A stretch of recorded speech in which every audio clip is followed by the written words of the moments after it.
working ತಿರುಗಿಸಿ logo ಮೇಲೆ ಎತ್ತು ಲೋಗೋ Bharatiya ಈ Bhasha, ಕಡೆ ತಿರುಗಿಸಿ ನನ್ನ ಲೋಗೋ ಇದೆ ಲೋಗೋ ಮೇಲೆ ಎತ್ತು its glorious past in the legal judiciary system. ಇಂದ स्वतंत्रता का पूर्णगा भाषा का स्वतंत्रता से होता है। हमारा भाषा में हमारा क्या क्या हमारा ओपिनियन है उसको व्यक्त करना है। कॉन्स्टिट्यूशन में कहा है freedom of speech, freedom of expression. कैसे एक्सप्रेस करता है वो अपनी भाषा में एक्सप्रेस करना है, लेकिन कहाँ न्याय और नीति देता है वो कोर्ट में अभी भी भारतीय भाषाओं को उच्च न्यायालय और सर्वोच्च न्यायालय, high court and supreme court में भारतीय भाषाओं को उस प्रकार स्वीकृति नहीं है।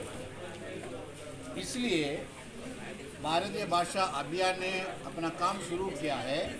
सभी भारतीय भाषाओं को सुप्रीम कोर्ट में मान्यता मिलना है। Supreme Court has to recognise all the scheduled languages first. Every state it is every state Every state, no, Supreme Court. Supreme Court in Constitution 8 schedule there are now 22 languages, official languages. First phase, all the 22 languages should get its recognition in Supreme Court. And in the High Court, where is the High Court and what is the official language of that area, that state, that language should be recognized in that. Whereas in the lower court, now it is recognized to use Bharatiya Bhashas, but in व्यवहार वो इतना नहीं है, उसको भी मान्यता मिलना है। इसलिए 3 प्रकार का काम होना चाहिए। एक तो विधि शिक्षा, legal education should be made in Bharatiya Bhashas. Now all the legal education are in English. इसलिए पहले उसको द्विभाषा बनना है, बाईलिंगुअल बनना है, और then we can have multilingual system. Thank you sir. ನ್ಯಾಯಾಂಗದಲ್ಲಿ ಕನ್ನಡ ಭಾಷೆ ಅನುಷ್ಠಾನ ಯಶಸ್ವಿಯಾಗುತ್ತೆ ಮತ್ತು ಇದೊಂದು ಸಮರ್ಪಣವಾದ ಸಂಸ್ಥೆ ಆಗುತ್ತೆ ಮತ್ತು ನಮ್ಮ ಸಮಿತಿ ಯಶಸ್ವಿ ಆಗುತ್ತೆ ಅಂತ ಹೇಳ್ತಾ ಕಾರ್ಯಕ್ರಮಕ್ಕೆ ಸಹಕಾರ ನೀಡಿದ ಪ್ರತಿಯೊಬ್ಬರ ಹೆಸರಿಗೆ ಧನ್ಯವಾದ ಹೇಳ್ತಾ ಕಾರ್ಯಕ್ರಮಕ್ಕೆ ಪಾಲ್ಗೊಂಡ ಪ್ರತಿಯೊಬ್ಬರೂ ಕೂಡ ಹೃದಯಪೂರ್ವಕ ಹೇಳ್ತಾ ಈ ಸಮಿತಿ ಮತ್ತು ಈ ನಮ್ಮ ಕರ್ನಾಟಕ ರಾಜ್ಯ ಭಾಗನ ಹಿರಿಯರು ಮಾರ್ಗದರ್ಶನ ಮುಂದಿನ ದಿನಗಳಲ್ಲಿ ಸಮಿತಿ ಸಭೆ ಕರೆದು ಯಾರ್ಯಾರು ಯಾವ್ಯಾವ ಪದಾಧಿಕಾರಿಗಳು ಜವಾಬ್ದಾರಿ ಅಂತ ತಗೊತಾರೆ. ಇದು ಕೇವಲ ಬೆಂಗಳೂರು ಅಷ್ಟೇ ಅಲ್ಲ, ರಾಜ್ಯದಂತ ಇರುವಂಥ 30 ಜಿಲ್ಲೆಗಳಲ್ಲೂ ಕೂಡ ಇದು ಪಸರಿಸುತ್ತೆ. ಆ ಜಿಲ್ಲಾ ಅಧ್ಯಕ್ಷರಾಗಿರ್ಬೋದು, ಜಿಲ್ಲಾ ಸಮಿತಿ ಆಗಿರ್ಬೋದು ಮತ್ತು ರಾಜ್ಯ ಸಮಿತಿ ಆಗಿರ್ಬೋದು, ಇದನ್ನು ಒಂದು ತಂಡ ಕಟ್ಕೊಂಡು ಪ್ರತಿ ಜಿಲ್ಲೆಗಳಲ್ಲಿ ಸಂಚರಿಸಿ ಈ ರೀತಿ ಕನ್ನಡದಲ್ಲಿ ಭಾಷಾ ಅಭಿಯಾನ ನಡೀತಾ ಇರುತ್ತೆ ನಿರಂತರವಾಗಿ ಹೇಳ್ತಾ ಹೆಚ್ಚಾಗಿ ಇವತ್ತಿನ ಕಾರ್ಯಕ್ರಮದಲ್ಲಿ ನೀವು ಏನು ಮಾಧ್ಯಮ ಮಿತ್ರರು ನಮಗೆ ಇವತ್ತು ಸಹಕಾರ ನೀಡಿದೆ, ನೀವು ವಿಶೇಷವಾಗಿ ನಿಮಗೂ ಕೂಡ ಧನ್ಯವಾದ ಹೇಳ್ತಾ ನನ್ನ ಮಾತು ಮುಗಿಸ್ತೇನೆ. ಹೃತ್ಪೂರ್ವಕ ಧನ್ಯವಾದಗಳು. ಇನ್ನು ಬರುವಂಥ ದಿವಸಗಳಲ್ಲಿ ಇನ್ನೊಂದು ಸ್ವಲ್ಪ ಹೆಚ್ಚಿನ ಅವಕಾಶವನ್ನು ಕನ್ನಡಕ್ಕಾಗಿ ಮಾಡಿಕೊಡಿ ಅಂತ ಕೇಳ್ಬೋದು. ರಾಜ್ಯದ ಉಚ್ಚ ನ್ಯಾಯಾಲಯದಲ್ಲಿ ಕಾನೂನು ಪ್ರಕಾರ ಸಂವಿಧಾನಿಕ ತಿದ್ದುಪಡಿಯನ್ನು ತಂದು ನಡೆಸ್ಕೊಡ್ಲಿಕ್ಕೆ ನಾವು ಸಂಬಂಧಪಟ್ಟಂಥ ಶಾಸಕರನ್ನು, ಸಂಸದರನ್ನು, ಆ ವಿಧಾನ ಪರಿಷತ್ ಸದಸ್ಯರನ್ನು ಎಲ್ಲರನ್ನ ಈ ಮೂಲಕ ನಾವು ಹೃತ್ಪೂರ್ವಕವಾಗಿ ಕಳಕಳಿಯಿಂದ ಕೇಳ್ಕೊಡ್ತಾ ಇದ್ದೀವಿ. ಬರುವಂಥ ದಿನಗಳಲ್ಲಿ ಭಾರತೀಯ ಭಾಷಾ ಅಭಿಯಾನದಲ್ಲಿ ಉಚ್ಚ ನ್ಯಾಯಾಲಯದಲ್ಲಿ ಕನ್ನಡವನ್ನು ತರಲಿಕ್ಕೆ ಅಂಥೇಳಿ ನಮ್ಮೆಲ್ಲ ಬೇರೆ ಬೇರೆ ಜಿಲ್ಲೆಗಳಿಂದ ಶಾಸಕರನ್ನು, ಸಂಸದರನ್ನು ಭೇಟಿ ಮಾಡ್ತೀವಿ. ನಾವು ಈ ಮೂಲಕ ಅವರಲ್ಲಿ ಹೃತ್ಪೂರ್ವಕವಾಗಿ ಏನು ಕೇಳ್ತೀವಿ ಅಂತೇಳಿ ರಾಜ್ಯದ ಉಚ್ಚ ನ್ಯಾಯಾಲಯದ ಅಫಿಷಿಯಲ್ ಲ್ಯಾಂಗ್ವೇಜ್ ಅಧಿಕೃತ ಭಾಷೆಯಾಗಿ ಕನ್ನಡವನ್ನು ತರಲಿಕ್ಕೆ ತಮ್ಮೆಲ್ಲರ ಸಹಾಯವನ್ನು, ತಮ್ಮೆಲ್ಲರ ಬೆಂಬಲವನ್ನು ಕೋರ್ತಾ ಇದ್ದೀವಿ.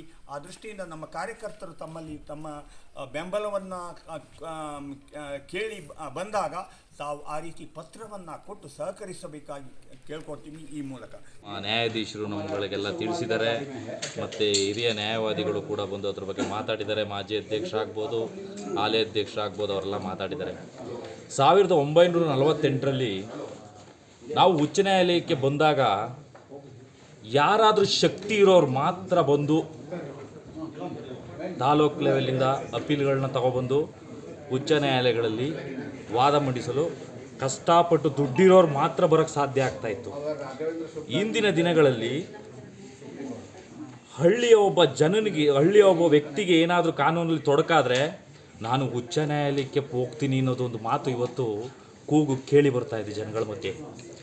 ಆ ಕೂಗು ಯಾವ ರೀತಿ ಕೇಳಿ ಬರ್ತಾ ಇದೆಯೋ ಅದೇ ರೀತಿ ಉಚ್ಚ ನ್ಯಾಯಾಲಯದಲ್ಲಿ ಕನ್ನಡ ಬರಬೇಕು ಅನ್ನೋ ಕೂಗು ಕೂಡ ಇವತ್ತು ಎದ್ದು ಕೂಗ್ತಾ ಇದೆ. ಮುಂದಿನ ದಿನಗಳಲ್ಲಿ ಇವತ್ತೇನು ನಾವು ಸಮಿತಿ ಹೊರಟಿದ್ದೀವೋ ಈ ಸಮಿತಿ ನಮ್ಮ ಉದ್ದೇಶನ ಈಡೇರೋವರೆಗೂ ಕೂಡ, ನಮ್ಮ ಕನ್ನಡ ಅನುಷ್ಠಾನಗೊಳ್ಳೋವರೆಗೂ ಕೂಡ ನಮ್ಮ ಹೋರಾಟನ ಮುಂದುವರಿಸ್ತೀವಿ. ಮತ್ತು ಇದೇ ರೀತಿ ಹೆಚ್ಚಿನದಾದಂಥ ಕಾರ್ಯಕ್ರಮಗಳನ್ನ ಮಾಡಿ ಎಲ್ಲರಿಗೂ ತಿಳುವಳಿಕೆಗಳನ್ನ ಹೇಳಿ ಎಲ್ಲರ ಮನಸ್ಸಲ್ಲೂ ಮೂಡೋ ರೀತಿ ಮಾಡಿ ಕನ್ನಡವನ್ನು ನ್ಯಾಯಾಲಯದಲ್ಲಿ ಅನುಷ್ಠಾನಗೊಳಿಸಲು ಪ್ರಾಮಾಣಿಕ ಪ್ರಯತ್ನ ಮಾಡ್ತೀವಿ.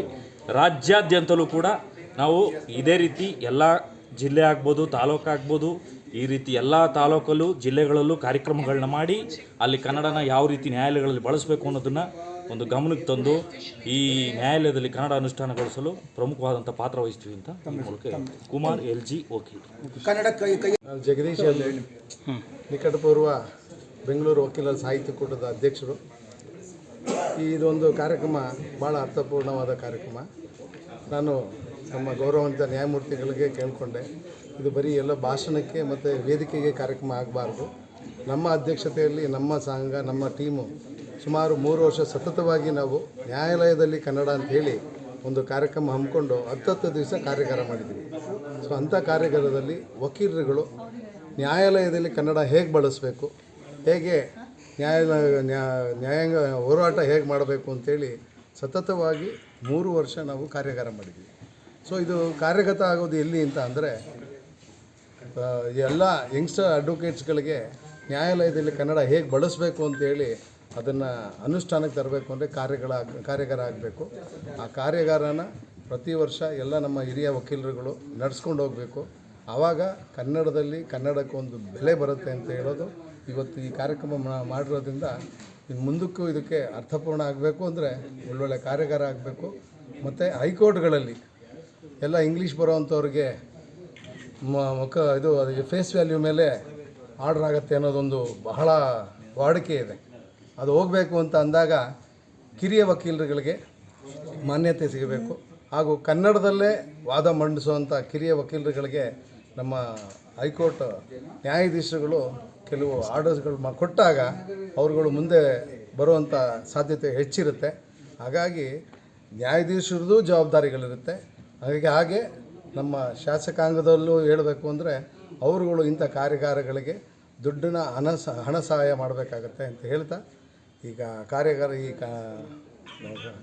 ನ್ಯಾಯಾಲಯದಲ್ಲಿ ಕನ್ನಡ ಬಳಕೆಗೆ ಆದ್ಯತೆ ಕೊಡಬೇಕು ಅಂತೇಳಿ ನಾವು ನಿಮ್ಮಗಳ ಮೂಲಕ, ಯಾಕಂದರೆ ನೀವು ಈಗ ಒಂದು ಫೇಸಸ್ ಆಫ್ ಎ ಕಾಯಿನ್ ಅಂತ ಹೇಗೆ ಹೇಳ್ತಾರೆ ಹಂಗೆ ನಿಮ್ಮ ಪ್ರೆಸ್ ಮೀಡಿಯಾ ಕೂಡ ಭಾಳ ಅಗತ್ಯ ಇದೆ. ದಯಮಾಡಿ ನಿಮ್ಮನ್ನೂ ಕೇಳ್ಕೊಳ್ಳೋದೇನು ಅಂದರೆ, ಎಲ್ಲೋ ಒಂದು ಭಾಳ ಮುಖ್ಯವಾದ ಸಂಗತಿ ಇದ್ದರೆ ಮಾತ್ರ ಅದನ್ನು ಪ್ರಸಾರ ಮಾಡ್ತೀವಿ ಅನ್ನೋ ಒಂದು ಇದು ನಿಮ್ಮ ಮೇಲೆ ಇರೋವಂಥ ಕೆಲವು ಅಪವಾದಗಳು ಹೋಗಬೇಕು ಅಂದರೆ ಇಂಥ ಕಾರ್ಯಕ್ರಮಗಳನ್ನ ನೀವು ಬಿತ್ತರಿಸ್ಬೇಕು. ಅದಕ್ಕೆ ಅದು ಮಹತ್ವ ಸಿಗುತ್ತೆ ಅಂತ ಹೇಳ್ದ, ನಿಮಗೆ ಎಸ್ಪೆಷಲಿ ಇಷ್ಟೊತ್ತು ಇದ್ದಂಥ ನಿಮ್ಮೆಲ್ಲರಿಗೂ ಕೈ ಜೋಡಿಸ್ತಾ ನಿಮ್ಮಗಳ ಮೂಲಕ ಕನ್ನಡಕ್ಕೆ ಇನ್ನೂ ಹೆಚ್ಚು ಶಕ್ತಿ ಸಿಗಲಿ ನ್ಯಾಯಾಂಗದಲ್ಲಿ ಅಂತ ಹೇಳ್ತಾ ನಾನು ಮಾತು ಮುಗಿಸ್ತಾ ಇದ್ದೀನಿ. ಜೈ ಹಿಂದ್, ಜೈ ಕರ್ನಾಟಕ. ಮಾತು ಭಾಳ ಸತ್ಯ. ನೀವು ಕರ್ನಾಟಕದಲ್ಲಿರೋದ್ರಿಂದ ನೀವು ಬೇರೆ ಭಾಷೆಯವ್ರನ್ನ ಯಾಕೆ ತರ್ತೀರಿ? ಒಂದು ನಿಮಿಷ ಅವ್ರು ತರ್ಜಮೆ ಮಾಡಿಕೊಡಿ. ಇದ್ದಾರೆ ಟ್ರಾನ್ಸ್ಲೇಟರ್ಸ್ ಎಷ್ಟು ಜನ ಇಲ್ಲ. ಅದ್ರ ಬದಲು ಕನ್ನಡದವ್ರಿಗೆ ಕೊಡಿ. ನೀವು ಯಾಕಾಗಲ್ಲ? ಒಂದು ನಿಮಿಷ, ಹಂಗೇನೆ ನ್ಯಾಯಾಧೀಶರುಗಳು ಕಲಿಬೇಕು ಇಲ್ವಾ? ಕನ್ನಡದವ್ರೆ ಒಳ್ಳೊಳ್ಳೆ ಹಿರಿಯ ವಕೀಲರುಗಳಿದ್ದಾರೆ, ಅಂತರ ಪ್ರತಿಭಾವಂತರು ಕೊಡ್ಬೋದು ಅಂತೇಳಿ ನಿಮ್ಮಗಳ ಮೂಲಕ ನಾನು ನ್ಯಾಯಾಂಗ ಪರಿಭಾಷೆ ಇರ್ತಾರೆ, ಅನುವಾದ ಮಾಡುವಂಥವ್ರು ಒಳ್ಳೊಳ್ಳೆಯವ್ರು ಇರ್ತಾರೆ. ಸರ್ ಹುಟ್ಟಿದ ತಕ್ಷಣ ಮಗು ನಡೆಯಲ್ಲ ಸರ್, ಅಲ್ವಾ? ಸೊ ಇದು ಸಮಯ ತಗೊಳುತ್ತೆ. ಹಂಗಾಗಿ ಇದು ನಾವು ಕೇಳೋದೇನು ಅಂದರೆ, ಈಗ ಸ್ಟಾರ್ಟ್ ಮಾಡಿದ್ದೀವಿ. ಸೊ 3 ವರ್ಷದಿಂದ ನಾವು ಮಾಡಿದ್ದು ಸರ್, 3 ವರ್ಷದಿಂದ ಹೋಗಿ ನಾವು ಸೊ ಇದು ನಡೀತಾ ಇದೆ. ಸೊ ವರ್ಷಕ್ಕೂ ಇದೊಂದು ಇಂಪ್ರೂವ್ಮೆಂಟ್ ಆಗ್ತಿದೆ. ನಿಮ್ಮನ್ನೆಲ್ಲ ನಾವು ಕೇಳ್ಕೊಳ್ಳೋದು ಕೈ ಜೋಡಿಸಿ ಅನುಮೋದನೆ ನೀವೆಲ್ಲರೂ ಇಂಥ ಕಾರ್ಯಕ್ರಮಗಳಿಗೆ ನಿಮ್ಮ ಸಹಕಾರನೂ ಇರಲಿ ಅಂತ ಪ್ರೆಸ್ ಮೀಡಿಯಾ ಒಂದು ಅದು ಹೇಳೋದಲ್ಲ, ಅದಾಗಬಾರ್ದು ಅಂತ ನಿಮ್ಮನ್ನೆಲ್ಲ ಬೇಡ್ಕೊಳ್ತೀನಿ. ಕನ್ನಡ ಅನುಷ್ಠಾನ ತರೋದು ಈಗಾಗಲೇ ಬಂದಿತ್ತು ಅಂದರೆ ಅದನ್ನು ಮುಂದುವರಿಸ್ಕೊಂಡು ಹೋಗ್ದಲೇ ಇರೋಂಥ ಪಂಕ್ತಿ ಉಳಿಲಿಲ್ಲ. ಹಾಗಾಗಿ ಹಳ್ಳಿ ನಾಗರಾಜ ಸಾಹೇಬರು ಹೈಕೋರ್ಟಲ್ಲಿ ಕನ್ನಡನ ಪ್ರಪ್ರಥಮವಾಗಿ ಇದನ್ನು ತೀರ್ಪು ನೀಡಿದರು. ಅಂತಹ ತೀರ್ಪುಗಾರರು ಅಂದರೆ ಮೀನ್ಸ್ ನಮ್ಮಲ್ಲಿ ಬಿಳ್ಳಪ್ಪ ಅಂತ ಪ್ರೊಫೆಸರ್ ಬಿಳ್ಳಪ್ಪ ಇದ್ದರು, ಅವರು ಹೈಕೋರ್ಟ್ ನ್ಯಾಯಾಧೀಶರಾಗಿದ್ದರು. ಹಳ್ಳಿ ನಾಗರಾಜರು ಎಲ್ಲರೂ ಮುನ್ಸಿಪ್ ಕೋರ್ಟಿಂದ ಬಂದವರು, ಡಿಸ್ಟಿಕ್ ಕೋರ್ಟಿಂದ ಎಲಿವೇಶನ್ ಆಗಿ ಹೈಕೋರ್ಟ್ಗೆ ಹೋದವ್ರಿಗೆ ಎಲ್ರಿಗೂ ಕನ್ನಡ, ಅಚ್ಚ ಕನ್ನಡ, ಗ್ರಾಮೀಣ ಕನ್ನಡ ಬರುತ್ತೆ, ಭಾಷಾ ಪರಿಜ್ಞಾನ ಇರುತ್ತೆ. ಅದು ಕಾನೂನಿನ ಪದಕೋಶ ಅಂತ ಇದೆ, ಅದರಲ್ಲಿ ಪ್ರತಿಯೊಂದು ತರ್ಜುಮೆಗಳಿದ್ದಾವೆ. ನಮ್ಮಲ್ಲಿ AR ಮತ್ತು ಇದು ಏನು ತೀರ್ಪುಗಳು ಕನ್ನಡದಲ್ಲೂ ಇದೆ, ಇಂಗ್ಲೀಷಲ್ಲೂ ಇದೆ. ಆಂಗ್ಲ ಭಾಷೆಯಲ್ಲಿ ತರ್ಜುಮೆ ಮಾಡಿ ಕನ್ನಡದಲ್ಲಿ ಮುದ್ರಣಗೊಂಡಿದೆ. ಹಾಗಿರುವಾಗ ಕನ್ನಡದ ವ್ಯಾಖ್ಯಾನ ಪದಗಳು ಅದು ಸಮಾನ ಪದಗಳು ಸಿಗಲ್ಲ ಅನ್ನಂಗಿಲ್ಲ ಪದಕೋಶ. ಅದಕ್ಕಾಗಿ ಇದೆ ನಾವೆಲ್ಲ ಎಕ್ಸಾಮು ಡಿಸ್ಟ್ರಿಕ್ಟ್ ಜಡ್ಜ್ ಎಕ್ಸಾಮ್ ಬರೆದಿದ್ದೀನಿ, ನಾನು ಮುನ್ಸಿಪ್ ಕೋರ್ಟ್ ಎಕ್ಸಾಮು ಬರೆದಿದ್ದೀನಿ. ಅಂಥ ಸಂದರ್ಭಗಳಲ್ಲಿ ನಮಗೆ ಕನ್ನಡದಿಂದ ಇಂಗ್ಲೀಷ್ಗೆ, ಇಂಗ್ಲೀಷಿಂದ ಕನ್ನಡಕ್ಕೆ ಅನುವಾದ ಇರುತ್ತೆ. ಅದಕ್ಕೆ ಪದ ಹೇಗೆ ಬಳಸಬೇಕು, ಏನೇನು ವಿಷಯಗಳಿದ್ದಾವೆ ಅಂತ ಸಂಪೂರ್ಣವಾಗಿ ಮಾಹಿತಿಗಳಿದ್ದಾವೆ. ಅದನ್ನು ಅವು ಯಾವ ಕಷ್ಟ ಆಗಲ್ಲ, ನಾವು ಅದನ್ನು ಓದ್ಕೊಂಡೇ ಬಂದಿರ್ತೀವಿ LLB ಮಾಡಬೇಕಾದ್ರೆ. ಮತ್ತು ಇಲ್ಲಿ ನ್ಯಾಯಾಂಗದಲ್ಲಿ ಬಳಕೆ ಬರುವಂಥದಕ್ಕೆ ಪದಕೋಶಗಳು ಇದ್ದಾವೆ. ಮತ್ತು ಇಲ್ಲಿ ಯಾರು ಪೆದ್ರಲ್ಲ, ಎಲ್ಲರೂ ಅಲ್ಲಿಗೆ ಏನಂದರೆ ಹೈಕೋರ್ಟ್ ಲ್ಯಾಂಗ್ವೇಜ್, ಎಲ್ಲ ಹೈಕೋರ್ಟ್ ಲ್ಯಾಂಗ್ವೇಜು ಇಂಗ್ಲೀಷ್ ಅನ್ನೋದಕ್ಕೆ ಸೀಮಿತ ಆಗಿದ್ದಾರೆ. ಆ ಸೀಮಿತ ಬಿಡಬೇಕಂದ್ರೂ, ಆ ಚಳಿ ಬಿಡಬೇಕಂದ್ರೂ ಕನ್ನಡನ ನಾವು ಅನುಷ್ಠಾನಕ್ಕೆ ತರಬೇಕು. ಈಗಾಗಲೇ ಅನುಷ್ಠಾನಕ್ಕೆ ತಂದಿದ್ದೀವಿ ಅಂದ್ಕೊಂಡು ನಾವು ಕಾರ್ಯಕ್ರಮ ಅಂದರೆ ಈಗೇನು ಮಾಡಿದ್ದೀವಿ, ಇದೊಂದು ಉದ್ಘಾಟನೆ, ಇದೊಂದು ಪ್ರಾರಂಭ. ಇದರ ಮುಂದಿನ ಹೆಜ್ಜೆ ಯುವಕರಿಗೆ ಬರಬೇಕಂದ್ರೆ ಎಲ್ಲ ಆಂಗ್ಲ ಮಾಧ್ಯಮದಲ್ಲಿ ಓದಿ ಬಂದಿರೋದ್ರಿಂದ ಸ್ವಲ್ಪ ಕಷ್ಟ ಆಗ್ಬೋದು. ಬಟ್ ಅವ್ರ ಹಿಂದೆ ಹಿರಿಯರೇ ಇದ್ದಾರೆ, ಎಲ್ಲ ಸೀನಿಯರ್ಸ್ ಇದ್ದಾರೆ, ಬರೀ ಜೂನಿಯರ್ಸು. ಫಸ್ಟು ಎಲ್ಲ ಬಂದವರೆಲ್ಲನೂ ಫ್ರೆಶ್ ಕ್ಯಾಂಡಿಡೇಟ್ ಅಲ್ಲ, ಫ್ರೆಶ್ ಅಡ್ವೊಕೇಟ್ ಅಲ್ಲ. ಯುವ ವಕೀಲರಿಗೆ ಬುದ್ಧಿ ಹೇಳೋದಾಗಲಿ, ಅದ್ರ ಬಗ್ಗೆ ಅನುಭವ ಹೇಳ್ಕೊಡೋದಾಗಲಿ ಸಾಕಷ್ಟು ಅವಕಾಶಗಳಿದೆ. ಅದರಿಂದ ಕನ್ನಡನ ನಮ್ಮ ಉಚ್ಚ ನ್ಯಾಯಾಲಯಗಳಲ್ಲಿ ಬಳಸೋಕ್ಕಾಗಲಿ, ಸರ್ವೋಚ್ಚ ನ್ಯಾಯಾಲಯಲ್ಲೂ ಬಳಸೋಕ್ಕಾಗಲಿ ಹೇಳಿಲ್ವ. ಈಗಾಗಲೇ ನಮ್ಮ ಇದರಲ್ಲಿ ಏನು ಹೇಳಿದರು ಅಂದರೆ, ಯಾವುದೇ ತೀರ್ಪನ್ನ ಇಲ್ಲಿ ನಮಗೇನು ಮುನ್ಸಿಪ್ ಕೋರ್ಟಲ್ಲಿರೋ ತೀರ್ಪನ್ನ ಡಿಸ್ಟಿಕ್ ಕೋರ್ಟಿಗೆ ಬರುತ್ತೆ, ಡಿಸ್ಟಿಕ್ ಕೋರ್ಟಿಂದ ತೀರ್ಪು ಹೈಕೋರ್ಟಿಗೆ ಬಂದಿರುತ್ತೆ, ಆದರೆ ಸುಪ್ರೀಂ ಕೋರ್ಟಿಗೆ ಹೋಗುತ್ತೆ. ಅದಕ್ಕೆ ಎಲ್ಲ ಕಡೆಗೂ ಭಾಷಾಂತರ ಇದೆ. ಭಾಷಾಂತರ ಇದು ಪರಿಣಿತರಿಂದ ಎಲ್ಲ ವಿಷಯಗಳು ಅಂದರೆ ಭಾಷೆನ ಅಂದರೆ ಆಡಳಿತಕ್ಕೆ ಅಥವಾ ಇದಕ್ಕೆ ನಮ್ಮ ಏನು ನ್ಯಾಯಾಂಗದ ತೀರ್ಪು ಕೊಡೋಕ್ಕೆ ತುಂಬ ಅಗತ್ಯತೆ ಇರೋದ್ರಿಂದ ಇದಕ್ಕೆ ಯಾವುದೇ ಕಾರಣಕ್ಕೂ ಯಾವ ಲೋಪದೋಷಗಳು ಇಲ್ಲ, ಕಲಿಯೋಕ್ಕಾಗಲ್ಲ, ಮುಂದುವರ್ಸೋಕ್ಕಾಗಲ್ಲ. ಈ ಅಭಿಯಾನ ಇಲ್ಲಿಗೆ ನಿಂತೋಗುತ್ತಾ. ಇದಕ್ಕೆ ಬೇಕಾಗಿರೋದು ಒಳ್ಳೆ ಮನಸ್ಸು, ಸಮಾನ ಮನಸ್ಕರೇ ಹೆಚ್ಚಾಗಬೇಕು.